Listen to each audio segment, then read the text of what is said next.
नमस्ते बच्चों, class 7th हम सेकेंड चैप्टर तक संस्कृत में पढ़ चुके थे। आज हम थर्ड चैप्टर पढ़ेंगे। थर्ड चैप्टर है आपका लंग लकार, लंग लकारा मध्यमा पुरुष। ठीक है, अर्थात हम प्रथम पुरुष पढ़ चुके हैं, अब हम मध्यम पुरुष पढ़ेंगे लंग लकार में। इसके पहले भी मैंने आपको बोला था रूप लर्न करने के लिए, आपने अगर लर्न किया होगा। ठीक है, तो इसके सबसे पहले हम इसको एक दूसरी तरह से समझ लेते हैं, इसके बाद चैप्टर को पढ़ेंगे। ठीक है, आप देख रहे हो यहाँ पे एक रूप लिखा हुआ है पट धात लंग लकार। ठीक है, लंग लकार आपका क्या होता है? भूतकाल होता है। अब हमने प्रथम पुरुष, आपका जो फर्स्ट चैप्टर था वो आपका क्या था? प्रथम पुरुष। ठीक है, इसको आपने पढ़ लिया है। लंग लकार अर्थात भूतकाल में आपने प्रथम पुरुष को पढ़ लिया था। प्रथम पुरुष में क्या था आपका? प्रथम पुरुष में आपका था सह। ठीक है, संस्कृत में हम वह को क्या बोलते हैं? स। तो मतलब वह दोनों, ते मतलब वह सब। ठीक है, इसी के बारे में पढ़ा होगा। आप सेकंड चैप्टर खोल के देखोगे तो ये इन्हीं तीनों का प्रयोग सब जगह आया है। सह अर्थात इसमें आपका जो सेकंड चैप्टर था उसमें था स्टार्टिंग से ही, उसमें जैसे जिसने, अब ध्यान देना, आपके प्रथम पुरुष में क्या होता है कि जितने भी नेमिंग वर्ड आते हैं, अर्थात जितने भी नाम वाले आते हैं, संज्ञा के जितने भी नाम वाले शब्द आते हैं वो आता है आपका इसमें। जैसे प्रदीप, संदीप, निखिल, क्षितिज, गौरव, जितने भी अतुल, माला, बाला, जितने भी आपके नाम वाले हैं वो सारे ही आपके प्रथम पुरुष में आते हैं। और साथ के साथ आपका क्या आता है? सह, तो, ते, अर्थात वह दोनों और वह सब। यही इसी के बारे में आपने पूरा पढ़ा था इसमें। सेकंड चैप्टर में आपने देखा भी था कि उन्होंने आपको सबसे पहले यही पढ़ाया था, जैसे सह लेखम अलिखत, इसके बाद फिर तौ अगच्छताम, नरो अगच्छताम, नरो मतलब मनुष्य होता है। तो यहाँ पे जहाँ पे सह मतलब वह, तौ का मतलब होता है वह दोनों, अर्थात वह दोनों के लिए प्रयोग होता था, और ते मतलब वे सब। ठीक है, ये आपके फर्स्ट चैप्टर सेकंड चैप्टर में आपने इसी के बारे में पढ़ा था, अर्थात आप पूरा प्रथम पुरुष के बारे में पूरा आपने पढ़ लिया था सेकंड चैप्टर में। ठीक है, अभी मैंने आपको चैप्टर दिखाया भी था, जैसे आपका है, देखो ये मध्यम पुरुष। ठीक है, आप मध्यम पुरुष के बारे में इसमें दिया हुआ है, तो आप देखोगे इसमें, देखो ये आपका मध्यम पुरुष है। मध्यम पुरुष में देखो क्या दिया है? त्वम, यूयाम, यूयम। ठीक है, अब यही तीन चीज़ दिया है, इसी से आपका पूरा चैप्टर होगा। जितना भी चैप्टर में आप पढ़ोगे यही तीन शब्द आएंगे, अर्थात मध्यम पुरुष के बारे में आपको पूरे चैप्टर में पढ़ना है। तो इसीलिए सबसे पहले हम इसको समझेंगे। तो मध्यम पुरुष आपका ये देखो, ये दूसरी लाइन है। ठीक है, मध्यम पुरुष में त्वम आता है, युवाम आता है और यूयम आता है। अर्थात त्वम जब भी आप सबसे पहले ये समझो कि जैसे आपका ये पट धात का रूप है। ठीक है, आप ये पट धात का आपका ये रूप है। इसमें क्या है? तीन पुरुष होते हैं, ये रहा तीन पुरुष आपके। ठीक है, तीन वचन होते हैं, एक वचन, दो वचन और बहुवचन। जो ग्रीन से है वो आपका रूप है, ब्लू वाला भी मत देखो आप। यहाँ पे जो मैंने पिंक कलर से कर रखा है वो क्या है आपका साइड में?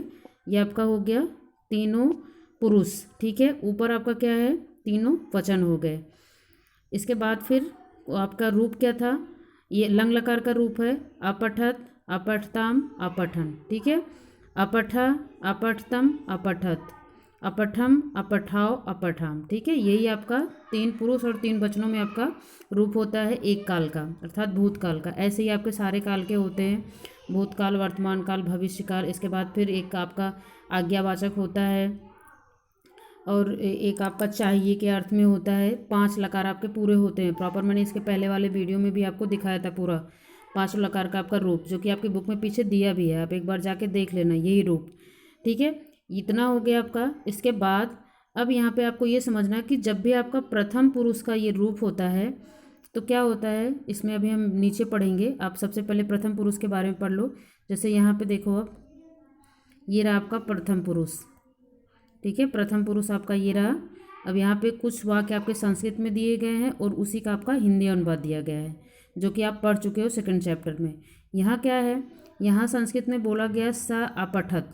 ठीक है, अब उसका हिंदी क्या होगा, वह पढ़ा। जब भी आपको हिंदी में अब बोला जाएगा कि वह पढ़ा, तो आपको क्या लिखना है, इनकी सबकी अलग अलग संस्कृत होती है। स मतलब क्या होता है, वह।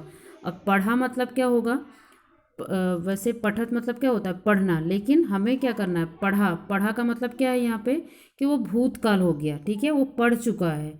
तो इसीलिए इसलिए हमें क्या करना है, भूतकाल के हमें जो रूप होंगे उसको हमें यूज करना है, ठीक है। लंग लकार अर्थात हमें भूतकाल के जो रूप है उसमें हमें इसको यहाँ पे लिखना है। तो यहाँ पे हमने लिख दिया स मतलब वह हो गया। अब पढ़ने के लिए हमें क्या करना होगा, हमें भूतकाल के जो रूप है उनको लिखना होगा। तो हम क्या करेंगे, स मतलब वह होता है, और ये हमारा क्या है, प्रथम पुरुष है। तो प्रथम पुरुष में एक वचन में क्या होता है, स मतलब वह मतलब एक वचन है ये। उसका रूप क्या है, अपठत। तो हमने क्या लिख दिया यहाँ पे, अपठत, ठीक है। तो हमारा ये पूरा बन गया आपका पहला वाक्य।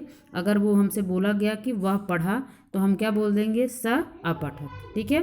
स मतलब वह हो गया, और अपठत जो है वो स के लिए ही यूज होता है, ये हमेशा स के लिए ही आएगा।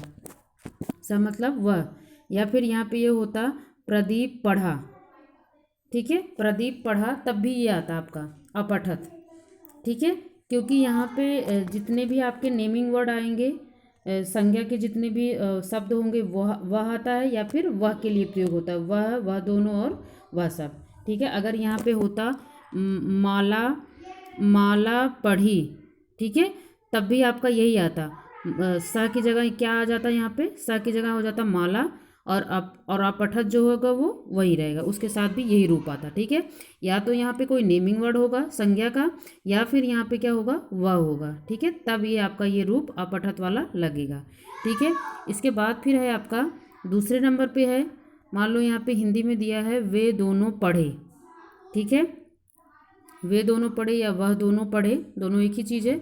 तो इसमें क्या होगा, अब हम देखेंगे पढ़ने की पढ़े अर्थात ये भूतकाल में है, तो इसके लिए हम क्या करेंगे, देखो यहाँ पे लिखा है वह दोनों, ठीक है। तव मतलब क्या होता है, वह दोनों। तो इसीलिए हम यहाँ पे क्या लिखेंगे, तव, ठीक है। वह दोनों के लिए क्या आ जाएगा, तव आ जाएगा। अब इसका जो है ये द्विवचन में है, क्योंकि यहाँ पे लिखा है वे दोनों, तो ये द्विवचन हो गया। तो इसके लिए हमें इसका रूप क्या लगाना है, अपठताम, ठीक है। तो हमने यहाँ पे क्या लिख दिया, अपठताम लिख दिया, ठीक है।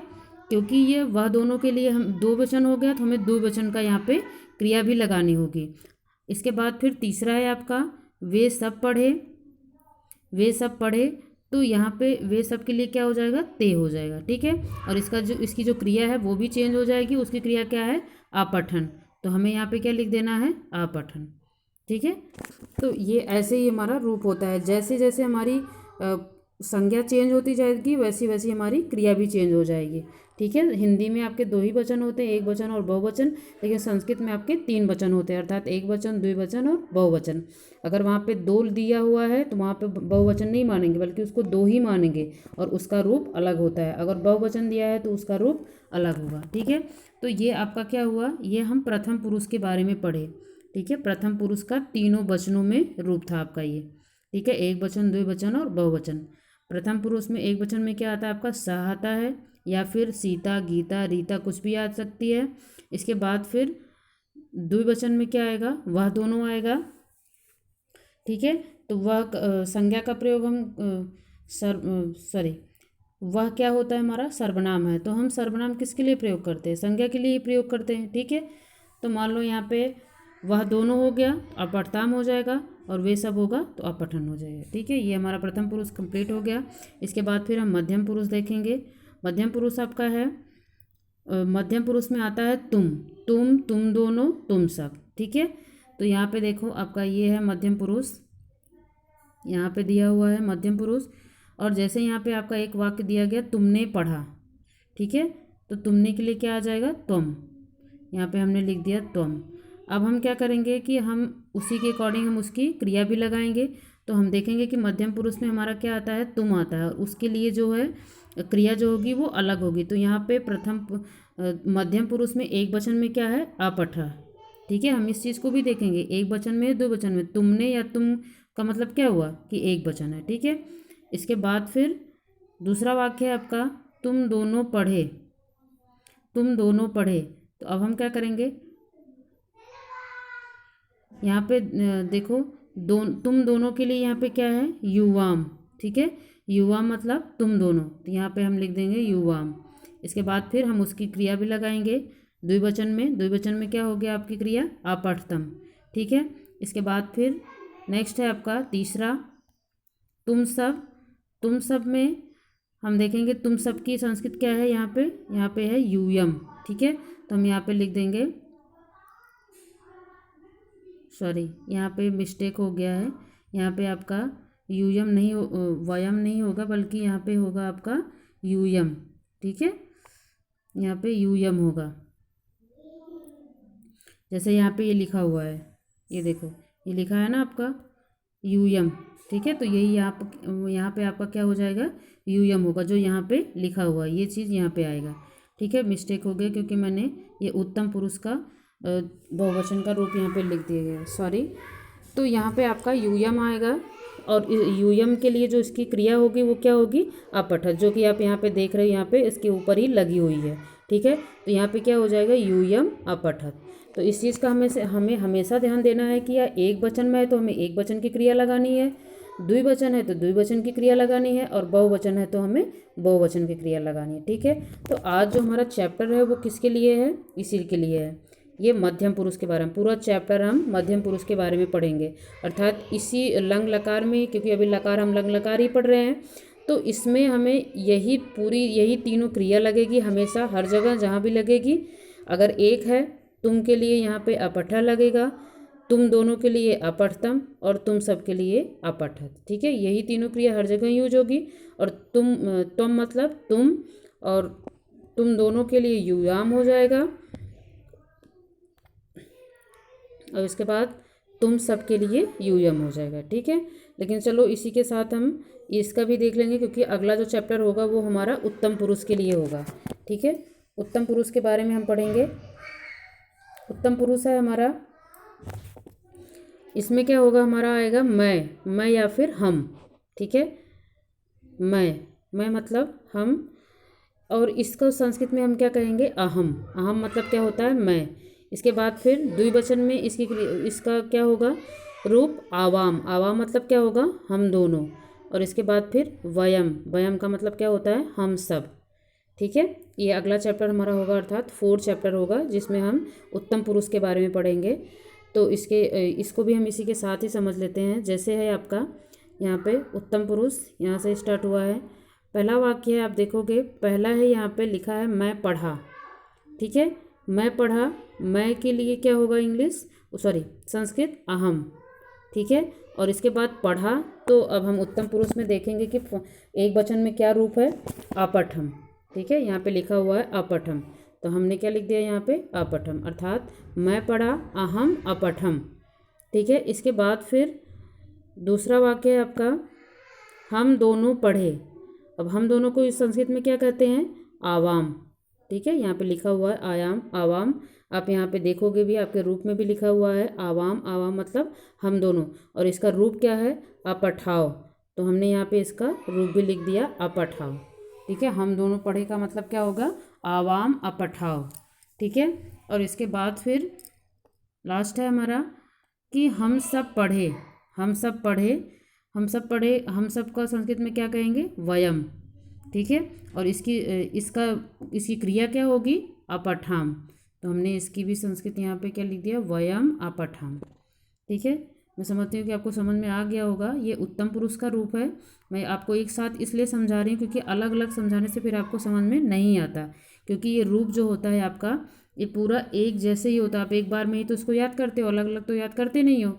और आपका पुरुष, प्रथम पुरुष, मध्यम पुरुष, उत्तम पुरुष तीनों एक साथ दिया है, वचन भी आपका एक साथ ही है, तो इसीलिए सोचा मैंने एक साथ समझाऊंगी, प्रथम मध्यम और उत्तम, तो आपको वो रूप में वो चीज़ें आपको अच्छे से समझ में आ जाएंगी कि जब भी हमें ऐसे दिया जाएगा तो हम कैसे इसको यूज करेंगे। अगर हमें प्रथम पुरुष का बोला गया है तो हम ये तीनों क्रियाएं यूज करेंगे। मध्यम पुरुष में बोला गया है, अर्थात तुम के लिए जब भी आपका आता है वाक्य में तुम दोनों, तुम सब, तो हम ये तीनों लाइन याद लिखेंगे। और मैं के लिए अगर आ गया, मैं या हम, और हम दोनों या फिर हम सब, तो हम ये उत्तम पुरुष की जो क्रियाएं हैं उसको लगाएंगे। ठीक है, अब आप इसको ध्यान से पढ़ लेना, 2 बार 3 बार समझ लेना, और इसके बाद फिर हम अब वो चैप्टर आपका स्टार्ट करेंगे, जो कि अगली वीडियो में होगा। ठीक है, आज के लिए इतना ही। धन्यवाद।